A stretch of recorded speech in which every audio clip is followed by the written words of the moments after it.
Welcome in TV 15 education. मैं दिनेश पांडे, आपका host. इस टॉपिक को डिटेल में समझते हैं।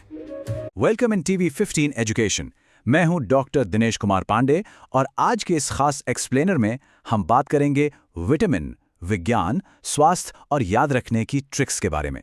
शरीर के लिए विटामिन्स कितने इंपॉर्टेंट हैं ये तो हम सब अच्छी तरह जानते हैं, लेकिन आज हम इन्हें सिर्फ रटेंगे नहीं बल्कि इनके पीछे की असली बायोलॉजी और साइंटिफिक लॉजिक को पूरी तरह से डिकोड करेंगे। तो चलिए बिना किसी देरी के शुरू करते हैं। आज के हमारे इस सफर के कुछ मुख्य पड़ाव होंगे। सबसे पहले हम देखेंगे विटामिन्स को शरीर के स्पार्क प्लग के रूप में, फिर कीड़ा और WBC ट्रिक से इनकी सॉल्युबिलिटी समझेंगे। इसके बाद नाम और बीमारियों को याद रखने की स्मार्ट ट्रिक्स, विटामिन का विज्ञान, बी कॉम्प्लेक्स का परिवार और अंत में देखेंगे कि कैसे हमारा शरीर एक अद्भुत फैक्ट्री की तरह काम करता है। तो चलिए बढ़ते हैं हमारे पहले भाग की तरफ, विटामिन्स, शरीर का स्पार्क प्लग। सबसे पहले हमें अपना ये नजरिया बदलना होगा कि विटामिन्स असल में हमारे शरीर के अंदर काम क्या करते हैं। विटामिन्स मुख्य रूप से ऐसे ऑर्गेनिक कंपाउंड्स यानी कार्बनिक यौगिक होते हैं जो बीमारियों से हमारे शरीर की रक्षा करते हैं। इसीलिए इन्हें डिफेंसिव सब्सटेंस या रक्षात्मक पदार्थ भी कहा जाता है। साल 1912 में वैज्ञानिक कैसिमिर फंक ने सबसे पहले इन्हें विटामिन का नाम दिया था। अब देखिए, कार्बोहाइड्रेट्स और फैट्स हमारे शरीर का फ्यूल हो सकते हैं, लेकिन विटामिन्स वो रक्षक हैं जो इस पूरे बायोलॉजिकल सिस्टम को बिना किसी रुकावट के सुरक्षित तरीके से चलाते रहते हैं। इसे एक इंजन के उदाहरण से समझते हैं। बहुत ही शानदार एनालॉजी है ये। जो हमारा फ्यूल है ना, यानी कार्बोहाइड्रेट्स और फैट्स, वो हमें डायरेक्ट एनर्जी देते हैं, लेकिन विटामिन से हमें 0 कैलोरी मिलती है। जी हाँ, 0 कैलोरी। फिर भी ये इतने जरूरी क्यों हैं? क्योंकि ये हमारे शरीर के स्पार्क प्लग हैं। विज्ञान की भाषा में कहें तो हमारा शरीर खाना पचाने और एनर्जी बनाने के लिए जो हजारों केमिकल रिएक्शंस करता है, विटामिन्स उन एंजाइम्स को एक्टिवेट करते हैं। सिंपल सी बात है, इन स्पार्क प्लग्स के बिना हमारा शरीर फ्यूल को एनर्जी में बदल ही नहीं सकता। अब आते हैं भाग 2 पर, घुलनशीलता या सॉल्युबिलिटी। शरीर इन विटामिन्स को कैसे प्रोसेस करता है, आइए समझते हैं। विटामिन्स की घुलनशीलता को याद रखने के लिए WBC और कीड़ा यानी KEDA की ट्रिक्स बहुत ही मजेदार हैं। WBC का मतलब है वाटर, विटामिन B और विटामिन C। ये विटामिन्स जल में घुलनशील यानी वाटर सॉल्युबल होते हैं। खून में घुलकर जब ये किडनियों तक पहुंचते हैं तो इनकी एक्स्ट्रा मात्रा यूरिन के रास्ते बाहर निकल जाती है, इसीलिए इन्हें हमें रोजाना अपनी डाइट में लेना पड़ता है। दूसरी तरफ है कीड़ा यानी विटामिन K, E, D और A। ये फैट या वसा में घुलनशील होते हैं। ये पानी में बिल्कुल नहीं घुलते, बल्कि एक सुरक्षित रिजर्व की तरह हमारे लिवर में जाकर स्टोर हो जाते हैं। चलिए आगे बढ़ते हैं भाग 3 की तरफ, ट्रिक्स, नाम और रोग। अब हम उन फॉर्मूलों को डिकोड करेंगे जो इन्हें याद रखना हमेशा के लिए आसान बना देंगे। अक्सर हमें इन विटामिन्स के भारी भरकम केमिकल नाम रटने में बहुत मुश्किल होती है, राइट? तो रटने के बजाय बस एक छोटी सी लाइन याद कर लीजिए, रथ एक टॉफी। जब भी याद करना हो, एक पेपर पर A से लेकर K तक अंग्रेजी अल्फाबेट्स लिख लें और उनके सामने लिख दें रथ एक टॉफी। फिर देखिए कमाल। र से रेटिनॉल, थ से थायामीन, A से एस्कॉर्बिक एसिड, क से कैल्सिफेरॉल, टो से टोकोफेरॉल और फी से फिलोक्विनोन यानी विटामिन K। बिना किसी स्ट्रेस के सारे नाम एकदम सटीकता से आपके दिमाग में फिट हो जाएंगे। और इनकी कमी से होने वाली बीमारियों के नाम याद रखने की ट्रिक वो है रवे सारे वहां पर। ये पूरी तरह से फोनेटिक्स या ध्वनि पर काम करती है। र से रतौंधी यानी नाइट ब्लाइंडनेस, वे से बेरीबेरी, सा से स्कर्बी और रे से रिकेट्स। यहां तक तो बहुत सीधा सा है। अब जो वहां शब्द है उसमें व की ध्वनि बांझपन या इनफर्टिलिटी की तरफ इशारा करती है और पर शब्द सीधे प्लेटलेट से जुड़ता है, जिनका मुख्य काम है ब्लड क्लॉटिंग या रक्त का थक्का जमाना। है ना एकदम आसान। ये छोटे छोटे हिंट्स हमें तुरंत सही जवाब तक ले जाते हैं। अब समय है भाग 4 का, विटामिन K के पीछे का विज्ञान। फैक्ट्स और ट्रिक्स तो हो गईं, अब इनके पीछे की अमेजिंग बायोलॉजी में गोता लगाते हैं। अक्सर एक बहुत ही महत्वपूर्ण सवाल पूछा जाता है कि विटामिन D को हार्मोन क्यों कहा जाता है। बहुत ही दिलचस्प बात है कि सूरज की धूप में असल में कोई विटामिन D नहीं होता।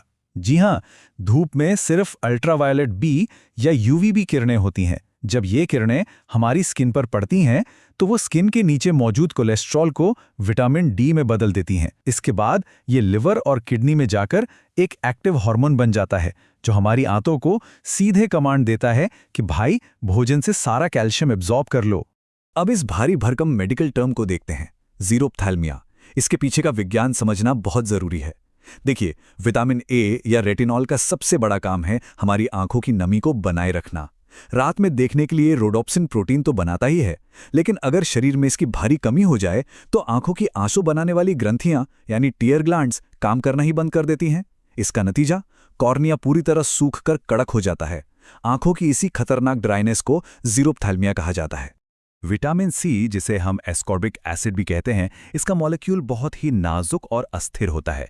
ये थोड़ा सा गर्म करने पर ही नष्ट हो जाता है। इसीलिए अगर आप टमाटर जैसी चीज़ों को तेज़ आंच पर पकाते हैं तो उनका सारा विटामिन सी खत्म हो जाता है। ये विटामिन हमारे शरीर में कोलाजन नाम का प्रोटीन बनाता है। ये कोलाजन बिल्कुल एक सीमेंट की तरह होता है जो हमारी नसों और मसूड़ों को मजबूती से बांध कर रखता है और स्कर्वी से बचाता है। और एक खास बात, यही कोलाजन सर्जरी के घावों को भी बहुत तेजी से भरने का काम करता है। हमारे शरीर के अंदर तो जैसे कोई साइंस फिक्शन मूवी चल रही होती है। विटामिन ई को ही ले लीजिए, इसे ब्यूटी विटामिन कहा जाता है क्योंकि एक बेहद पावरफुल एंटीऑक्सीडेंट है। ये एक ढाल की तरह काम करता है और पोल्यूशन से बनने वाले फ्री रेडिकल्स से हमारी स्किन और रिप्रोडक्टिव सेल्स को डैमेज होने से बचाता है। दूसरी तरफ हमारी बड़ी आंत में मौजूद खरबों ई कोलाई बैक्टीरिया हमारे साथ एक सिम्बायोटिक रिलेशनशिप यानी सहजीवी संबंध में रहते हैं।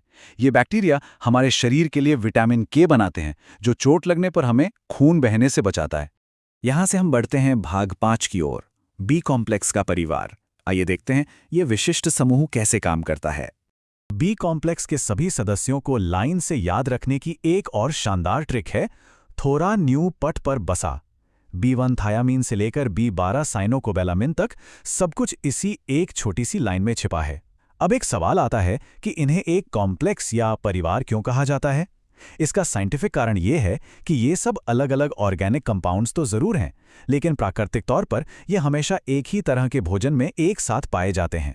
यहाँ ब्राउन राइस और पॉलिश किए हुए सफ़ेद चावल के बीच का वैज्ञानिक और ऐतिहासिक अंतर समझना बहुत जरूरी है।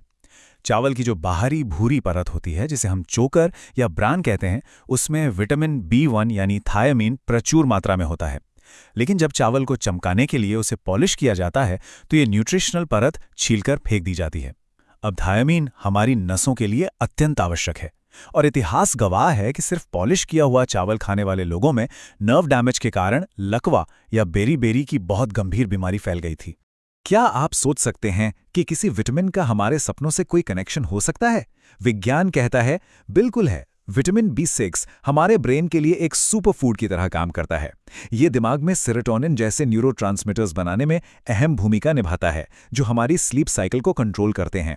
रिसर्च से ये साबित हो चुका है कि B6 की सही मात्रा हमारे सपनों की इंटेंसिटी बढ़ाती है और नींद खुलने के बाद उन्हें एकदम स्पष्ट रूप से याद रखने की हमारी क्षमता को काफी बेहतर बना देती है। अब हम पहुंच गए हैं अपने आखिरी और छठे भाग पर, मानव शरीर एक अद्भुत फैक्ट्री। आधुनिक विज्ञान हमारे शरीर रूपी फैक्ट्री के साथ कैसे काम करता है, इसका सबसे बेहतरीन उदाहरण है गोल्डन राइस। ये बायोटेक्नोलॉजी का एक बहुत बड़ा चमत्कार है।